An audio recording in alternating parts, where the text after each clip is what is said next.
Previous lecture में हम लोग एक्सरसाइज 6.2 के क्वेश्चन कर रहे थे। नेक्स्ट जो हम लोगों ने क्वेश्चन करना है वो है क्वेश्चन नंबर 7।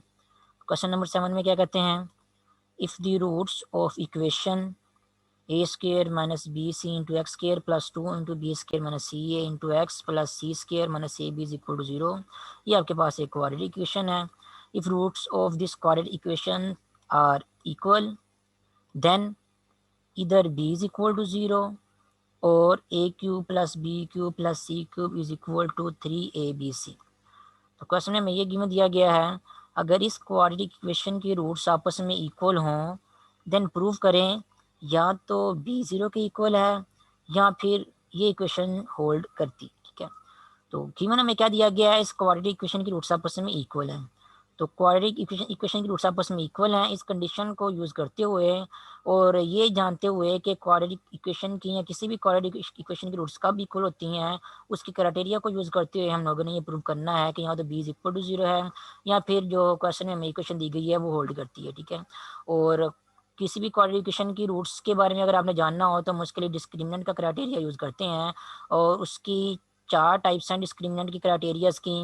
ये पहली टाइप तो ये है कि अगर डिस्क्रिमिनेंट मीन्स के 20 के माइनस 4 या सी का आंसर अगर 0 की इक्वल आता है, उस केस में आपको जो रूट्स मिलेंगी वो रैशनल नंबर होंगी और इक्वल होंगी। ठीक है, और इसके अलावा अगर डिस्क्रिमिनेंट का आंसर ग्रेटर देन 0 आए और जो भी ग्रेटर देन 0 नंबर है वो परफेक्ट स्क्वायर हो, तो इस केस में आपको जो रूट्स मिलेंगी वो रैशनल नंबर या रियल नंबर होंगी, लेकिन वो इक्वल नहीं होंगी, डिस्टिंक्ट होंगी या अनइक्वल होंगी।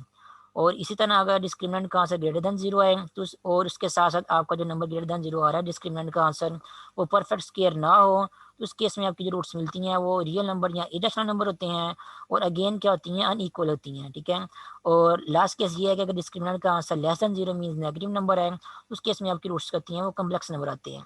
तो अगर डिस्क्रिमिनेंट के क्राइटेरियाज को अगर आप देखें तो हमें ये पता चलता है कि अगर डिस्क्रिमिनेंट का आंसर इक्वल टू 0 हो, उस केस में हमें जो रूट्स मिलती हैं क्वाड्रेटिक इक्वेशन की वो रूट्स आपस में इक्वल होती हैं या सेम होती हैं। तो हमें जो क्वेश्चन में क्वाड्रेटिक इक्वेशन गिवन दी गई है उसके बारे में बताया गया है कि इसकी रूट्स क्या होंगी, आपस में इक्वल होंगी। मीन्स इसके जब आप डिस्क्रिमिनेंट का आंसर निकालेंगे इस क्वाड्रेटिक इक्वेशन को यूज करते हुए तो डिस्क्रिमिनेंट का आंसर आपके पास क्या आएगा, 0 के इक्वल ही आएगा। ठीक है, तो उस कंडीशन को और उस क्राइटेरिया को यूज करते हुए लोगों ने फिर प्रूव करना है कि यहाँ तो बी 0 की इक्वल होगा, बी जो इस इक्वेशन में इन्वॉल्व हो रहा है, या फिर ये इक्वेशन होल्ड करेगी। ठीक है, तो अब इसको हम जो है ना फिर प्रूव करते हैं हम। तो क्वाड्रेटिक इक्वेशन है आपके पास A square minus B C multiplied by X square plus 2 into B square minus C A multiplied by X plus C square minus A B is equal to 0। तो ये आपके पास गिवन क्वाड्रेटिक इक्वेशन है जो कि आपको question में given the गई है। अगर आप इस क्वाड्रेटिक इक्वेशन को देखें तो ये आपके पास जो क्वाड्रेटिक इक्वेशन आपको गिवन दी गई है, ये स्टैंडर्ड फॉर्म की इक्वेशन जो आपको गिवन दी गई है। इस क्वाड्रेटिक इक्वेशन को अगर आप स्टैंडर्ड फॉर्म क्वाड्रेटिक इक्वेशन की स्टैंडर्ड फॉर्म से कंपेयर करें तो यहाँ पे एक्स स्क्वायर का जो कोएफिशिएंट जिसको आप लोगों ने ए कंसिडर करना है वो है आपके पास ए स्क्वायर माइनस बी सी, और एक्स का कोएफिशिएंट जिसको आप लोगों ने बी कंसिडर करना है स्टैंडर्ड फॉर्म से कंपेयर करते हुए वो आपके पास आ रहा है 2 into B square minus C ए, और जो कांस्टेंट इन्वॉल्व हो रहा है यहाँ पे कांस्टेंट आपके पास आ रहा है सी स्क्वायर माइनस ए बी। तो ए बी और सी की वैल्यू स्टैंडर्ड फॉर्म से कंपेयर करते हुए आप यहाँ पे फाइंड आउट कर सकते हैं। नेक्स्ट हम लोगों ने डिस्क्रिमिनेंट का आंसर फाइंड करना है, क्योंकि हमें क्वेश्चन में एक कंडीशन दी गई है कि इस क्वाड्रेटिक इक्वेशन की रूट्स क्या हैं, आपस में इक्वल हैं। ठीक है, और रूट्स आपस में कब इक्वल होती हैं, जब उस क्वाड्रेटिक इक्वेशन केस में जब आप डिस्क्रिमिनेंट का आंसर निकालेंगे तो वो 0 की इक्वल होगा। तो यहाँ पे ये कंडीशन जो गिवन दी गई है उसको हम यूज़ करेंगे। डिस्क्रिमिनेंट का आंसर किसकी इक्वल आएगा, 0 की इक्वल आएगा। ठीक है, और डिस्क्रिमिनेंट का आंसर 0 की इक्वल आने का मतलब ये है कि जब आप क्वाड्रेटिक इक्वेशन के स्टैंडर्ड फॉर्म से कंपेयर करेंगे तो बी स्क्वायर माइनस 4ac, ये जो डिस्क्रिमिनेंट है आपके पास इसका आंसर आपके पास 0 के इक्वल आना चाहिए। ठीक है, और यहाँ पे अगर आप अपनी क्वाड्रेटिक इक्वेशन को देखें जो कि आपको क्वेश्चन में गिवन दी गई है, इस क्वाड्रेटिक इक्वेशन में आप अगर ए बी और सी की वैल्यू फाइंड करें तो यहाँ पे ए की जगह एक्स स्क्वायर का कोएफिशिएंट आपके पास क्या आ रहा है, ए स्क्वायर माइनस बी सी, ये आपके पास किसकी वैल्यू है, ये आपके पास ए की वैल्यू है। इसी तरह 2 इंटू बी स्क्वायर माइनस सी है, ये आपके पास बी की वैल्यू है। और इसी तरह सी स्क्वायर माइनस ए बी, ये आपके पास सी की वैल्यू है अगर आप इस क्वाड्रेटिक इक्वेशन को क्वाड्रेटिक इक्वेशन के स्टैंडर्ड फॉर्म से कंपेयर करेंगे। तो इन ए बी और सी की वैल्यू जो है उनको यहाँ पे डिस्क्रिमिनेंट की वैल्यू में means B square minus 4ac में पुट करेंगे, फिर देखते हैं आंसर हमारे पास क्या आएगा। सबसे पहले हम बी की वैल्यू पुट करेंगे। बी का आंसर आपके पास है 2 into B square minus C ए और इसका होल स्क्वायर, क्योंकि यहाँ पे डिस्क्रिमिनेंट में बी का होल स्क्वायर इन्वॉल्व हो रहा है। उसके बाद नेक्स्ट माइनस 4 इंटू ए की वैल्यू यहाँ पुट करेंगे। ए की वैल्यू आप यहाँ से देख लिख सकते हैं, ए की वैल्यू आपके पास यहाँ पे आ रही है A square minus B into C multiplied by C की वैल्यू पुट करेंगे यहाँ पे, इसी की वैल्यू आप यहाँ से देख के लिख सकते हैं। सी की वैल्यू है आपके पास यहाँ पे C square minus A B is equal to 0। तो ये डिस्क्रिमिनेंट का आंसर हम लोगों ने 0 के इक्वल सेट कर दिया है। उसके बाद नेक्स्ट हम लोगों ने मल्टीप्लिकेशन या सिंप्लीफिकेशन करनी है। उसके बाद देखते हैं नेक्स्ट हमारे पास क्या आंसर आएगा। तो सबसे पहले हम क्या करेंगे, स्क्वायर को ओपन करेंगे। तो हमारे पास सबसे पहले का आंसर आएगा 2 का स्क्वायर अलग हो जाएगा और B square minus C A इसका स्क्वायर जो है वो अलग हो जाएगा। तो सबसे पहले जब आप 2 का स्क्वायर अलग से लिखेंगे तो आपके पास आ जाएगा 4 और B square minus C A इसका स्क्वायर क्या हो जाएगा, इसके साथ मल्टीप्लाई हो जाएगा। तो दोनों के स्क्वायर को अलग अलग कर लिया है। उसके बाद next minus 4 into A square minus P C into C square minus A B, ये दोनों टर्म्स जो हैं वो एज इट इज आ जाएंगी और आंसर आपके पास आ जाएगा equal to 0। So next time में देखें, ये जो इस क्वेश्चन में जो दो टर्म्स इन्वॉल्व हो रही हैं, इनमें जो एक टर्म आपके पास ये वाली है और दूसरी टर्म आपके पास ये वाली है। इन दोनों टर्म्स में देखा, दोनों टर्म में से आप क्या कर सकते हैं, 4 को कॉमन ले सकते हैं। इस टर्म में से भी 4 कॉमन ले सकते हैं और इस टर्म में से भी 4 को कॉमन ले सकते हैं। इस टर्म में से जब आप 4 को कॉमन लेंगे तो आंसर आपके पास आएगा 4 और ब्रैकेट में आपके पास पहले टर्म में आंसर आ जाएगा यहाँ पे B square minus C A इसका होल स्क्वायर। उसके बाद नेक्स्ट माइनस 4 तो कॉमन आ जाएगा।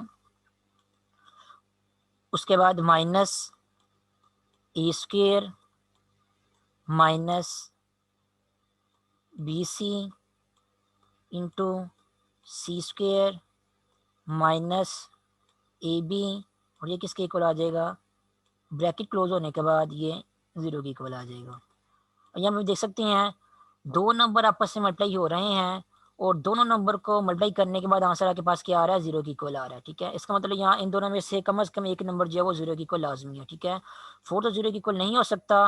इसका मतलब यही है कि ये जो क्वांटिटी लिखी है ब्रैकेट में, ये क्वांटिटी जो है वो 0 की इक्वल है। इसलिए नेक्स्ट टाइम हम क्या करेंगे, 4 को छोड़ देंगे और ये जो क्वांटिटी ब्रैकेट में लिखी है इसको 0 की इक्वल सेट करके इसको सॉल्व करेंगे। या दूसरे लफ्ज़ में आप ये कह सकते हैं कि ये जो 4 मल्टीप्लाई हो रहा है आपके पास यहाँ पे इस ब्रैकेट के साथ, इस 4 को क्या करेंगे, इक्वेशन की दूसरी साइड पहले जाके क्या कर देंगे, 0 से डिवाइड कर देंगे। तो ये जब 0 से डिवाइड होगा तो 0 डिवाइड बाय 4 आपके पास राइट हैंड साइड में आंसर जो है वो 0 की इक्वल ही आ जाएगा।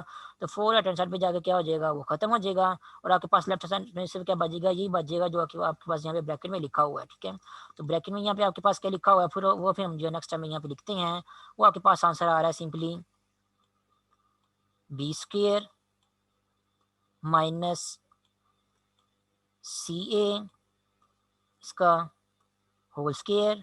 उसके बाद minus A square minus B C into C square minus A B is equal to 0। अब नेक्स्ट मजीद कैलकुलेशन और सिंप्लीफिकेशन करते हैं। नेक्स्ट टाइम हम लोगों ने क्या करना है, बी स्क्वायर माइनस सी ए होल स्क्वायर इसको ओपन करना है स्क्वायर का फार्मूले को यूज़ करते हुए। यहाँ पे ए माइनस बी होल स्क्वायर का फार्मूला लगेगा। ए की जगह यहाँ पे आपके पास बी स्क्वायर आ रहा है और बी की जगह आपके पास यहाँ पे जो है वो सी ए आ रहा है। तो ए माइनस बी होल स्क्वायर का फार्मूला लगाएंगे यहाँ पे। सबसे पहले स्क्वायर को ओपन करते हैं। ए स्क्वायर मीन्स बी के स्क्वायर का स्क्वायर आएगा, तो यहाँ पे आपके पास आ जाएगा बी की पावर 4 उसके बाद नेक्स्ट ए स्केयर के बाद प्लस बी स्केयर आएगा, बी की जगह आपके पास सी ए है, तो सी ए का स्केयर यहाँ पे आएगा, तो सेपरेट होकर क्या बन जाएगा यहाँ पे वो सी स्केयर और ए स्केयर बन जाएगा। तो A square plus B square, उसके बाद के दरमियान में माइनस का सिंबल आ रहा है तो माइनस टू ए बी आएगा। तो माइनस टू लिखने के बाद ए की जगह आपके पास क्या आ रहा है, ए की जगह आपके यहाँ पे पास बी स्केयर आ रहा है, तो ए की जगह बी स्केयर लिख देंगे। और माइनस टू ए बी में बी की जगह आपके पास सी ए आ रहा है, तो यहाँ पे फिर बी की जगह आप क्या लिख देंगे, सी ए लिख देंगे। तो ए स्केयर मीन्स बी के स्केयर का स्केयर, और बी स्केयर मीन्स सी ए का स्केयर, और माइनस टू ए की जगह बी स्केयर और बी की जगह सी ए, तो A square plus B square minus two A B. ये बार फार्मूला लगा के हम लोगों ने क्या कर दिया, यहाँ पे स्केयर को ओपन कर दिया है। उसके बाद नेक्स्ट मजीद कैलकुलेशन की तरफ चलते हैं, ये ब्रैकेट क्लोज हो जाएगी आपकी यहाँ पे। उसके बाद माइनस, अब ये जो दो ब्रैकेट्स हमें मल्टीप्लाई हो रही हैं इनको आपस में मल्टीप्लाई करेंगे। सबसे पहले क्या करेंगे, ये जो ए स्केयर आ रहा है पहली ब्रैकेट में, इसको जो दूसरी ब्रैकेट की दो टर्म्स हैं उनके साथ बारी बारी मल्टीप्लाई करेंगे, फिर देखेंगे हमारे पास आंसर क्या आता है। तो ए स्केयर को सबसे पहले जब हम सी स्केयर के साथ मल्टीप्लाई करेंगे तो आंसर आपके पास यहाँ पे आएगा ए स्केयर इंटू सी स्केयर। उसके बाद नेक्स्ट इसी ए स्केयर को जब हम माइनस ए बी से मल्टीप्लाई करेंगे तो आंसर आपके पास यहाँ पे आएगा माइनस ए स्केयर, जब ए बी के साथ मल्टीप्लाई होगा तो आंसर आपके पास यहाँ पे आ जाएगा ए क्यूब इंटू बी। उसके बाद नेक्स्ट अब बारी है दूसरे नंबर की। दूसरे नंबर पे यहाँ पे क्या आ रहा है आपके पास, माइनस बी सी आ रहा है, तो माइनस बी सी को भी हम क्या करेंगे, सबसे पहले सी स्क्वायर के साथ मल्टीप्लाई करेंगे। उसके बाद नेक्स्ट इसी माइनस बी सी को हम क्या करेंगे, माइनस ए बी के साथ मल्टीप्लाई करेंगे। तो माइनस बी सी को जब हम सी स्क्वायर के साथ मल्टीप्लाई करेंगे तो आंसर आपके पास सबसे पहले यहाँ पे माइनस आएगा। बी सी जब सी स्क्वायर के साथ मल्टीप्लाई होगा तो यहाँ पे आपको आंसर मिलेगा बी इंटू सी क्यूब। उसके बाद नेक्स्ट इसी तरह इसी माइनस बी सी को जब हम माइनस ए बी से मल्टीप्लाई करेंगे तो माइनस माइनस प्लस हो जाएगा, यहाँ प्लस का सिंबल आ जाएगा। और बी सी जब ए बी के साथ मल्टीप्लाई होगा तो यहाँ पे आपके पास आंसर आएगा ए इंटू बी स्केयर इंटू सी, और ये ब्रैकेट अभी क्लोज हो जाएगी और किसकी आ जाएगा, आंसर आपके पास आ जाएगा इज इक्वल टू 0। अब नेक्स्ट मजीद जो है सिंप्लीफिकेशन करते हैं। ये वाली जो ब्रैकेट है ये वाली आपके पास, ये तो एज इट इज़ जो है वो नेक्स्ट टाइम में आ जाएगी यहाँ पे ब्रैकेट, इसको एज इट इज़ यहाँ पे लिख देंगे। उसके बाद माइनस, माइनस के बाद ये जो ब्रैकेट आ रही है इसमें जितनी भी टर्म्स होंगी जब माइनस को इस ब्रैकेट की अंदर वाली सारी टर्म्स के साथ मल्टीप्लाई करेंगे या ब्रैकेट को ओपन करेंगे तो अंदर वाली जितनी भी टर्म्स हैं सभी टर्म्स के साइन जो है वो चेंज हो जाएंगे, जो प्लस वाली है माइनस में आ जाएंगी और जो माइनस वाली है प्लस में आ जाएंगी। तो पहले टर्म आपके पास यहाँ पे जो आ रही है ए स्केयर सी स्केयर, ये आपके पास बन जाएगी माइनस ए स्केयर सी स्केयर। उसके बाद नेक्स्ट इसी तरह ये दूसरा टर्म आपके पास जो है वो माइनस ए क्यूब बी है, ये आपके पास बन जाएगी प्लस ए क्यूब बी। उसके बाद इसी तरह ये minus B into C cube आपके पास बन जाएगा plus B into C cube, और ये प्लस वाली जो है नेगेटिव में आ जाएगी, ये आ जाएगा आपके पास minus A into B square into C is equal to 0। अब देखते हैं अगर कोई टर्म हमारे पास यहाँ पे कैंसिल आउट हो रही है इसको कैंसिल करेंगे, अदरवाइज जब हम मजीद सिंप्लीफिकेशन करेंगे इन कंबाइन करेंगे इन टर्म्स को। सबसे पहले यहाँ पे जो ब्रैकेट में ये जो टर्म सारी की सारी आ रही हैं इनको भी देखते हैं। इन टर्म्स में आप देख सकते हैं बी की पावर 4 जो है ये इन्वॉल्व हो रहा है, और बाकी जितनी भी टर्म्स आ रही हैं इस ब्रैकेट में और यहाँ पे किसी भी टर्म में पावर 4 जो है इन्वॉल्व नहीं हो रहा। तो यहाँ पे जो नेक्स्ट टाइम हम सिंप्लीफिकेशन करके लिखेंगे तो यहाँ पे बी की पावर 4 जो है ये एज इट इज ही आ जाएगा, ये किसी और टर्म के साथ कंबाइन नहीं होगा। उसके बाद नेक्स्ट आ रहा है आपके प्लस प्लस सी स्केयर ए स्केयर, देखते हैं किसी और टर्म में सी स्केयर और ए स्केयर इन्वॉल्व हो रहा है नहीं हो रहा। तो ये देख सकते हैं ये वाले टर्म्स देखें इसमें माइनस ए स्केयर सी स्केयर इन्वॉल्व हो रहा है, तो सी स्केयर इंटू ए स्केयर या ए स्केयर इंटू सी स्केयर एक ही बात है। तो नेक्स्ट टाइम फिर क्या होगा, ये वाला जो plus C square into A square है ये वाले इस माइनस ए स्केयर इंटू सी स्केयर के साथ जो है कैंसिल आउट हो जाएगा, ये वाले दोनों टर्म्स जो हैं आपकी नेक्स्ट टाइम में जो है वो ये खत्म हो जाएंगी। उसके बाद नेक्स्ट मजीद देखें ये आ रहा है minus two into B square C A, देखते हैं कि टर्म में इन्वॉल्व हो रहा है B square into C A, तो B square into C A आपके पास देख सकते हैं ये इस टर्म में इन्वॉल्व हो रहा है। तरतीब थोड़ी सी चेंज है लेकिन बी स्केयर इंटू सी ए ये आपके पास इस टर्म में इन्वॉल्व हो रहा है, ये है माइनस बी स्केयर सी ए, ठीक है। यहाँ आप इसको ये भी कह सकते हैं minus 1 into B square C ए, और ये आपके पास है minus 2 into B square C A. तो -1 और -2 ये जब आपस में कंबाइन होगा तो आपके पास बन जाएगा -3 और साथ में क्या आ जाएगा बी स्केयर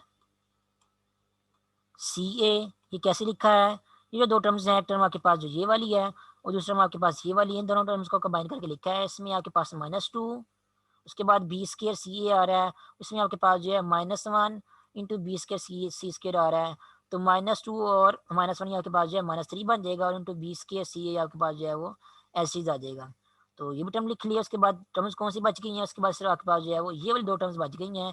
ये दोनों टर्म्स जो हैं वो डिफरेंट ही हैं, तो इनको फिर एज इट इज यहाँ पे हम नेक्स्ट टाइम लिखेंगे। नेक्स्ट टाइम ये आपके पास ये आ जाएंगी terms A cube into B और plus B into C cube is equal to 0। अब ये जो है टर्म्स हमने सिंप्लीफाई करके इस इक्वेशन में लिख दी हैं। अब देखें इस इक्वेशन में अगर कुछ कॉमन आ सकता है या नहीं आ सकता। तो अगर आप जितनी भी टर्म्स आपके पास आ रही हैं इस इक्वेशन में, इन सभी टर्म्स को देखें तो सभी टर्म में जो है वो बी जो है वो लाजमी आ रहा है। इस टर्म में जो है वो ए और सी नहीं आ रहा, ठीक है, लेकिन बी लाजमी आ रहा है। इसमें बी आ रहा है, इसमें बी आ रहा है, इसमें बी आ रहा है। तो जो चार टर्म्स लिखी हुई हैं इन चार टर्म्स में बी जो है वो कम से कम एक बार जो है वो लाजमी आ रहा है। तो हम चार टर्म्स में क्या करेंगे, बी जो कॉमन आ रहा है उसको कॉमन लेंगे। तो बी कॉमन लेंगे तो आपके पास क्या आ जाएगा, बी कॉमन लेने के बाद जो पहले टर्म है बी की पावर 4 ये वाली, इसमें यहाँ पे आपके पास बच जाएगा बी क्यूब। सेकेंड टर्म में से आप बी कॉमन लेंगे तो यहाँ पे आपके पास बच जाएगा -3।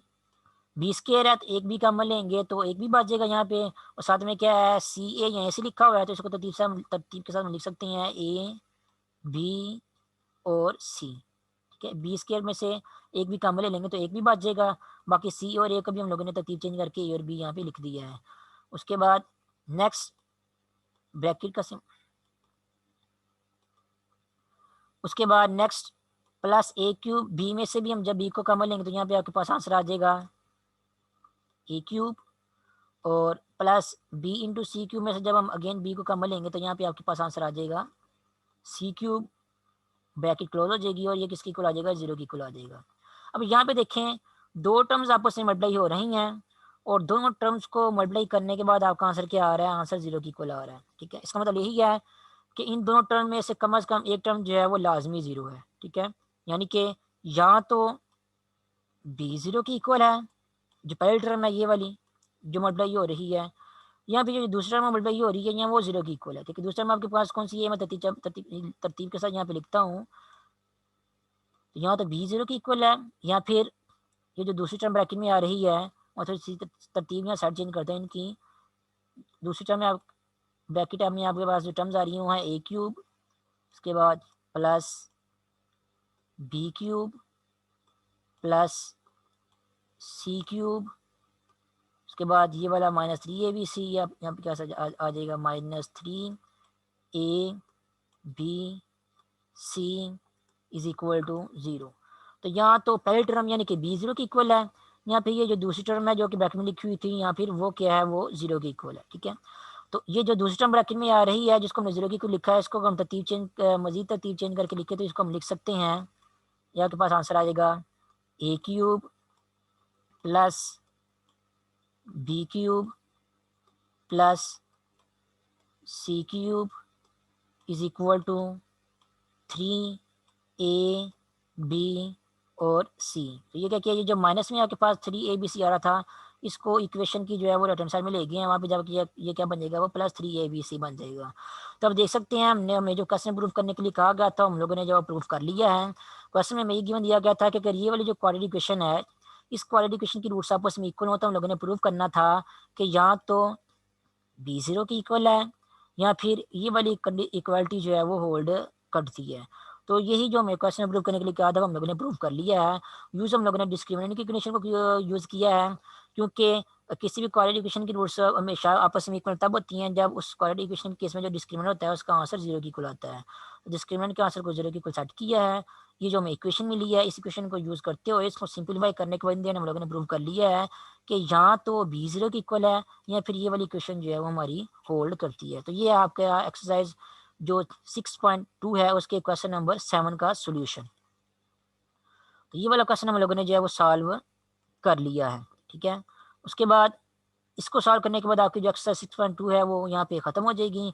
उसके बाद जो नेक्स्ट टॉपिक हम लोगों ने पढ़ना है वो है क्यूब रूट्स ऑफ यूनिटी, ठीक है। क्यूब रूट्स ऑफ यूनिटी क्या है? क्यूब रूट्स ऑफ यूनिटी का कंसेप्ट भी इसी तरह है जिस तरह आप लोग जो है स्क्वायर रूट के कंसेप्ट को देखते हैं। फॉर एग्जांपल अगर आपसे कहा जाए कि 4 का स्क्वायर रूट क्या होगा, तो आप क्या करेंगे, 4 की पावर जो है वो 1/2 लेंगे इस तरह। और 1/2 पावर लेने का मतलब यही होता है कि आप इस तरह 4 का क्या लेते हैं, स्क्वायर रूट लेते हैं, ठीक है। तो 4 का स्क्वायर रूट लेने का मतलब यही होता है कि आप क्या करते हैं, 4 की पावर 1/2 लेते हैं। और यहाँ पे क्योंकि पावर में 1/2 में नीचे डिनोमिनेटर में पावर में जो है वो 2 आ रहा है, इसलिए हम इसको क्या कहते हैं, स्क्वायर रूट कहते हैं। इसी तरह किसी नंबर फॉर एग्जांपल 8 है, अगर उसकी पावर अगर आप इस तरह लेते हैं 1/3, तो पावर में यहाँ पे डिनोमिनेटर में जो है वो 3 आ रहा है, इसका मतलब ये है कि ये 8 की क्या है, क्यूब रूट है, ठीक है। अगर 8 के ऊपर अगर आप इस तरह 1/2 लिखेंगे, तो ये जो 2 आ रहा है इसका मतलब ये है कि आप क्या लिख रहे हैं, कर रहे हैं, फाइंड आउट कर रहे हैं 8 का स्क्वायर रूट फाइंड आउट कर रहे हैं, ठीक है। इस तरह अगर आप 8 की पावर 1/3 लेते हैं, तो ये जो 3 आ रहा है आपके पास यहाँ पे आ रहा है, जिसको हम इस तरह भी लिख सकते हैं कि यहाँ पे स्क्वायर रूट का सिंबल लगाने के बाद इसके ऊपर यहाँ पे जो है वो छोटा सा 3 लिख देते हैं साइड पे, यहाँ इस पोजीशन पे। इसका मतलब ये होता है कि आप लोग क्या ले रहे हैं, ये आप 8 की क्यूब रूट ले रहे हैं, ठीक है। जो स्क्वायर रूट होता है किसी भी नंबर का, फॉर एग्जाम्पल आप 8 का अगर आप स्क्वायर रूट लेते हैं, तो स्क्वायर रूट में आप यहाँ पे जो है वो कुछ भी नहीं लिखते, ठीक है। जब यहाँ पे आप कुछ भी नहीं लिखते, उसका मतलब अंडरस्टूड होता है कि आप क्या कर रहे हैं, कि यहाँ पे आप जो है वो 2 कंसिडर कर रहे हैं, और 8 की पावर आप क्या ले रहे हैं, आप 8 की पावर 1/2 या 8 का आप जो है वो स्क्वायर रूट ले रहे हैं, ठीक है।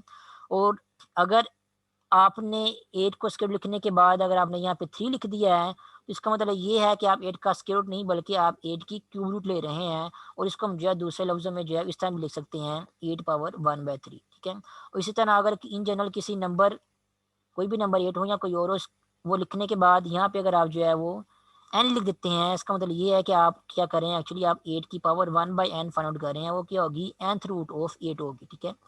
तो स्क्वायर रूट ऑफ यूनिटी के लिए यहाँ पे 2 होता है, लेकिन वो हम लिखते नहीं हैं। क्यूब रूट के लिए हम यहाँ पे 3 लिखते हैं। इसी तरह फोर्थ रूट के लिए हम यहाँ पे 4 लिखते हैं, और उसको दूसरे लफ्ज़ में जो है 1/4 लिखते हैं। इसी तरह इन जनरल nth रूट के लिए हम यहाँ पे जो है n लिखते हैं, और इसको दूसरे लफ्ज़ में पावर में जो है 1/n लिखते हैं। तो नेक्स्ट टॉपिक हम लोगों ने पढ़ना है, वो पढ़ना है हम लोगों ने क्यूब रूट्स ऑफ यूनिटी। और रियल नंबर्स में यूनिटी क्या होती है, 1 होती है। तो क्यूब रूट्स ऑफ यूनिटी का मतलब ये होता है कि हम लोगों ने जो है वो इसके आंसर को फाइंड आउट करना है। इसके आंसर को फाइंड आउट करने का मतलब ये है कि हम लोगों ने 1 की पावर 1/3 जो है वो इसके आंसर को फाइंड करना है।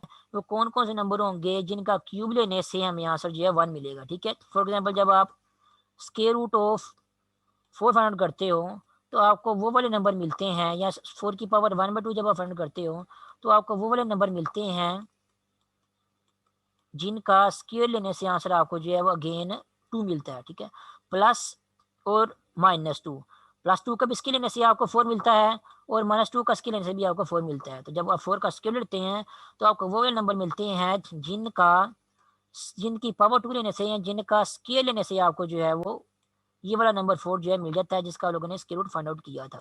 इसी तरह अगर आप किसी नंबर की क्यूब रूट फाइंड आउट करते हैं, जैसे फॉर एग्जाम्पल आप 8 की क्यूब रूट फाइंड आउट करते हैं, या 8 की पावर 1/3 फाइंड आउट करते हैं, तो एक्चुअली में आप वो वाले नंबर फाइंड आउट करते हैं जिनकी पावर जो है वो 3 लेने से आंसर आपको जो है वो 8 मिलेगा। तो ठीक है, यहाँ पे जो भी नंबर आपको आंसर मिलेंगे वो वाले नंबर होंगे, ये वाले नंबर। जैसे यहाँ पे आपके पास जो +-2 आ रहा है, इसी तरह यहाँ पे आपके पास क्वेश्चन मार्क में जो भी नंबर मिलेंगे आपको वो वाले नंबर मिलेंगे जिनकी पावर अगर आप जो है वो 3 लेंगे, उन नंबर्स की पावर अगर आप जो है वो 3 लेंगे, तो उनकी नंबर की पावर 3 लेने के बाद आपको जो आंसर मिलेगा वो क्या मिलेगा, 8 मिलेगा, ठीक है। और इसी कंसेप्ट की तरह इसी वे को फॉलो करते हुए जब आप लोगों ने cube roots of unity find करनी है, या 1 की पावर 1/3 फाइंड करनी है, तो आपको ऐसे नंबर मिलेंगे, यहाँ पे ऐसे नंबर मिलेंगे। क्वेश्चन मार्क यहाँ पे लगा रहा हूँ क्योंकि हम लोगों ने वो नंबर फाइंड आउट नहीं किए, जब फाइंड आउट करेंगे तो आपको पता चल जाएगा नंबर कौन से हैं। तो यहाँ पे जो भी नंबर आपको मिलेंगे 1 की क्यूब रूट लेने के बाद, वो आपको वो वाले नंबर मिलेंगे, ऐसे नंबर मिलेंगे जिनकी जब आप पावर 3 ले लेंगे या जिनका क्यूब ले लेंगे, तो क्यूब लेने के बाद आपका आंसर क्या आएगा, आंसर आपके पास जी वाला नंबर आएगा। ये नंबर कौन सा, 1 है, तो आंसर आपके पास क्या आएगा, 1 आएगा, ठीक है।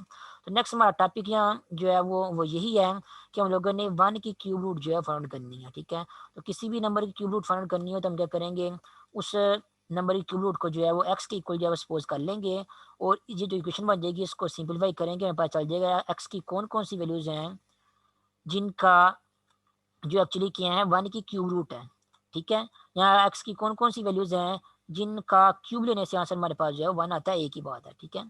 तो 1 की क्यूब रूट्स क्या होती हैं? 1 की क्यूब रूट्स वो वाले नंबर होते हैं जिनका क्यूब लेने से आंसर जो है 1 आता है, ठीक है। तो हमें भी क्योंकि हम लोगों ने अभी फाइंड आउट करना है कि 1 की क्यूब रूट्स कौन कौन से नंबर है, हमें नहीं पता अभी फिलहाल वो कौन से नंबर है। तो हम क्या करेंगे, हम कह लेंगे लेट्स से 1 की क्यूब रूट जो है वो कौन सा नंबर है, वो एक्स है, ठीक है। ये सपोज कर लेंगे। उसके बाद ये जो इक्वेशन बन गया इसको सॉल्व करेंगे। सॉल्व करने के बाद जब हमें एक्स की वैल्यू मिल जाएंगी तो हमें पता चल जाएगा कि एक्चुअली वो कौन कौन से नंबर है जो एक्चुअली 1 की क्यूब रूट है, यानी कि वो कौन कौन से नंबर है जिनका क्यूब लेने से आंसर जो है 1 की इक्वल आता है, ठीक है। तो इसी क्वेश्चन को लिखने के बाद नेक्स्ट हम लोगों ने क्योंकि इसको सॉल्व करना है तो इसको हम सिंप्लीफाई करेंगे। मीन्स एक्स की वैल्यू फाइंड करने के लिए हम इसको मजीद सिंप्लीफाई करेंगे। तो पावर में क्योंकि 1/3 आ रहा है तो इसको इस सिचुएशन में सॉल्व करना आसान नहीं है। तो पावर 1/3 को खत्म करने के लिए हम क्या करेंगे, हम दोनों साइड इस इक्वेशन के दोनों साइड पे क्या कर देंगे, क्यूब ले लेंगे, ठीक है। जब इस इक्वेशन की दोनों साइड पे हम क्यूब ले लेंगे, लेफ्ट हैंड साइड में आपके पास क्या आ जाएगा, एक्स का क्यूब आ जाएगा। और जो राइट हैंड साइड है आपके पास जिसमें 1 की पावर 1/3 आ रही है, जब आप इसका क्यूब ले लेंगे, पावर 3 ले लेंगे, तो ये पावर जो 3 है ये इस पावर 1/3 के साथ जो है मल्टीप्लाई होने के बाद जो है कैंसल आउट हो जाएगी। तो आंसर आपके पास क्या आ जाएगा, सिंपली आंसर आपके पास जो है 1 आ जाएगा। तो इसी क्वेश्चन की दोनों साइड पे जब आप जिस तरह आप किसी भी क्वेश्चन की दोनों साइड पे स्क्वायर रूट ले लेते हैं या स्क्वायर ले लेते हैं, उसी तरह इसी क्वेश्चन की दोनों साइड पे आप क्या लेंगे, क्यूब ले लेंगे या पावर 3 ले लेंगे। जब क्यूब ले लेंगे या पावर 3 ले लेंगे तो आपको ये क्वेश्चन जो है वो इस फॉर्म मिल जाएगी, X cube is equal to 1। तो इसी क्वेश्चन को हम लोगों ने नेक्स्ट मजीद सॉल्व करना है। इसको हम आसानी से सॉल्व कर सकते हैं। यहाँ पे क्योंकि 1/3 इन्वॉल्व हो रहा था इसलिए पावर में तो इसको सॉल्व करना आसान नहीं था, तो इस इक्वेशन को थोड़ा सा चेंज करके इस फॉर्म में लिख दिया है। इसको जब हम सॉल्व करेंगे इस इक्वेशन को तो एक्चुअली हमें जो है वो इसी इक्वेशन का सोल्यूशन मिलेगा, क्योंकि हम लोगों ने इसी इक्वेशन को जो है चेंज करके जो है वो इस फॉर्म में लिखा हुआ है। तो इस इक्वेशन को सॉल्व करेंगे हमें नेक्स्ट। तो सॉल्व करने का वे क्या है कि क्योंकि पावर 3 वाले और ये से हमें क्या मिलेंगी, 3 आंसर जो है या 3 वैल्यूज मिलेंगी एक्स की, ठीक है। वो वैल्यूज हमें कैसे मिलती हैं वो हम नेक्स्ट जो है वो सॉल्व करके देखते हैं हमें कैसे मिलेंगी। ये जो राइट हैंड साइड में आपके पास 1+1 आ रहा है, इसको इक्वेशन की लेफ्ट हैंड साइड में लेके चले जाएंगे। वो आपके पास क्या बन जाएगा, यहाँ पे +1 जो है वो -1 बन जाएगा। आपकी इक्वेशन क्या बन जाएगी, आपकी इक्वेशन बन जाएगी ए क्यूब -1 इज इक्वल टू 0। और इस इक्वेशन को हम जो है वो इस फॉर्म में भी लिख सकते हैं। तो आपकी क्वेश्चन क्या बन जाएगी, आपकी क्वेश्चन बन जाएगी X cube -1 is equal to 0। और इस इक्वेशन को हम जो है वो इस फॉर्म में भी लिख सकते हैं। एक्स क्यूब है उसको हम जो लिख सकते हैं इस तरह, ब्रैकेट में एक्स लिखने के बाद उसका क्यूब, और जो 1 है माइनस के बाद 1, 1 को हम लिख सकते हैं ब्रैकेट में 1 लिखने के बाद उसका क्यूब, क्योंकि हमें पता ही है 1 की पावर अगर हम 3 ले लेंगे तो आंसर हमारे पास क्या आएगा, 1 नहीं आएगा। तो 1 की जगह हम 1 की पावर 3 भी लिख सकते हैं। तो यहाँ पे जो 1 आ रहा है माइनस के बाद, इस 1 की जगह हम क्या कर देंगे, 1 की पावर 3 लिख देंगे। अब आपकी जो ये वाली क्वेश्चन है, आपकी क्वेश्चन इस फॉर्म में चेंज हो गई है। ये तो आपके पास बन गई है X cube -1 cube is equal to 0। ठीक है। तो यहाँ पे हम क्या करेंगे, अब यहाँ पे हम A cube minus B cube इसका फॉर्मूला लगाएंगे। A cube minus B cube किसकी इक्वल होता है, A cube minus B cube का आंसर आता है आपके पास in general A minus B. यहाँ पे ए और बी जिनकी पावर इन्वॉल्व हो रही हैं उनका उनको देखते हुए आप लोगों ने ए माइनस बी पहले एज इट इज लिख देना है। उसके बाद नेक्स्ट ब्रैकेट में कुछ और टर्म्स आएंगी, वो कौन सी टर्म्स आएंगी, यही जो ए है उसका स्क्वायर आएगा। उसके बाद जो बी है प्लस उसका स्क्वायर आएगा। और उसके बाद क्योंकि यहाँ पे दरमियान में माइनस आ रहा है यहाँ पे, तो यहाँ पे अगेन जो है वो प्लस ए बी आएगा। याद रखना यहाँ पे 2ab नहीं आएगा, जो कि आप लोग जो है वो a plus B whole square या a minus B whole square के फॉर्मूले में याद रखते हो। A square plus B square, और प्लस हो तो प्लस 2ab आता है, माइनस हो तो माइनस 2ab आता है। यहाँ पे 2 नहीं आएगा, लेकिन उससे मिलती जुलती जो टर्म्स हैं वो यहाँ ब्रैकेट में आएंगी, ताकि और उसको देखते हुए आपको फार्मूला भी ये वाला याद रखना आसान हो जाएगा कि ये क्योंकि ए क्यूब माइनस बी क्यूब है इसलिए ए माइनस बी आप एज इज लिख देंगे। उसके बाद यहाँ पे आपके पास जो है वो ए प्लस बी होल स्केयर, जो आप लोगों ने ए प्लस बी जो होल स्केयर है उसका फार्मूला, उसका आंसर जो आप लोगों ने याद किया हुआ है उससे मिलती जुलती टर्म्स यहाँ पे आपके पास आएंगी। लेकिन फ़र्क सिर्फ इतना होगा कि यहाँ पे ए बी के साथ जो है 2 नहीं आएगा, सिंपली जस्ट ए बी ही आएगा। तो ए क्यूब माइनस बी क्यूब ये जो आपके पास जनरल एक्सप्रेशन है ये वाला, इसका आंसर जनरली आपके पास आएगा A minus B into A square plus A B plus B square is equal to 0। अब इस फार्मूले को हम जो है यहाँ पे यूज़ करेंगे कहाँ पे, एक्स क्यूब -1 के क्यूब में। एक्स जो है आपके पास ए की जगह आ रहा है और 1 आपके पास जो है यहाँ पे बी की जगह आ रहा है। सबसे पहले क्या आएगा, ए माइनस बी मीन्स आपके पास आ जाएगा x-1। उसके बाद नेक्स्ट आपके पास ये वाली ब्रैकेट वाली जो है वो टर्म्स आएंगी, A square plus B square plus A B. A square means X का स्क्वायर और बी स्क्वायर मीन्स 1 का स्क्वायर और plus A B means X की जगह ए है और बी की जगह क्या 1 है, तो plus A B means X into 1 होगा, तो एक्स इंटू 1 आपके पास क्या आ जाएगा, एक्स ही आ जाएगा। तो ओवरऑल आपके पास आंसर आ जाएगा X minus 1 into X square plus X plus 1 is equal to 0। ये क्या आपके पास बन गया, फैक्टर्स बन गए हैं एक तरह के, दो नंबर्स आपस में मल्टीप्लाई हो रहे हैं और दोनों को मल्टीप्लाई करने के बाद आंसर आपके पास क्या आ रहा है, आंसर आपके पास 0 आ रहा है। तो इसका मतलब यही है कि यहाँ तो पहला नंबर 0 के इक्वल है, यानी कि एक्स माइनस 1 वो 0 के इक्वल है, या फिर जो दूसरा नंबर ब्रैकेट में लिखा हुआ है एक्स के प्लस एक्स प्लस 1 वो क्या है, वो 0 के इक्वल है। तो अगर तो पहला नंबर मीन्स कि एक्स माइनस 1 वो 0 के इक्वल है, तो इसको सिंप्लीफाई करेंगे तो यहाँ से आपको एक्स की वैल्यू मिल जाएगी, एक्स की वैल्यू यहाँ पे आपको क्या मिलेगी, एक्स की वैल्यू यहाँ पे आपको 1 मिल जाएगी। एक वैल्यू तो आपको एक्स की वैल्यू यहाँ पे 1 मिल गई, एक सोल्यूशन आपको ये मिल जाएगा। और दूसरा केस ये है कि अगर एक्स के प्लस एक्स प्लस 1 वो 0 की इक्वल है, तो इसको सॉल्व करने के बाद हमें एक्स की कौन सी वैल्यूज मिलेंगी, तो इसको भी हम सॉल्व कर सकते हैं। ये आपके पास क्या है, क्वाड्रेटिक इक्वेशन है। इस क्वाड्रेटिक इक्वेशन को अगर आप क्वाड्रेटिक फार्मूला लगा के सॉल्व करेंगे तो क्वाड्रेटिक फार्मूला कैसे लगेगा, यहाँ पे आप क्लियरली देख सकते हैं। इस क्वाड्रेटिक इक्वेशन में को अगर आप जनरल इक्वेशन के साथ कंपेयर करें तो एक की जगह आपके पास 1 आ रहा है, बी की जगह भी आपके पास 1 आ रहा है और सी की जगह भी आपके पास क्या आ रहा है, 1 नहीं आ रहा है। तो माइनस बी की जगह -1 आ जाएगा, plus minus square root B square means 1 का स्क्वायर, क्योंकि बी की जगह आपके पास यहाँ पे 1 आ रहा है। उसके बाद -4ac, ए भी 1 है और सी भी 1 है और डिवाइड बाई 2a, फिर a की जगह क्या आपके पास 1 आ जाएगा। उसके बाद नेक्स्ट सिंप्लीफिकेशन करते हैं, -4ac मीन्स -4 इंटू 1 इंटू 1, ये आपके पास -4 ही आ जाएगा और 1 का स्क्वायर आपके पास 1 नहीं आएगा। 1 -4 वो किसके इक्वल आ जाएगा, वो -3 के इक्वल आ जाएगा स्क्वायर रूट के अंदर। ये आपके पास बन जाएगा -1 plus minus minus square root 3 divided by 2।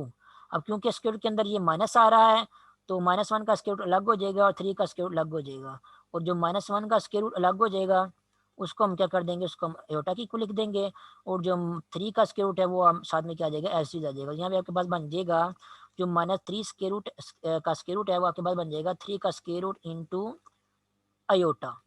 ठीक है, अयोटा आपके पास क्या आएगा, स्क्वायर रूट के बाहर आएगा। ठीक है, याद रखना।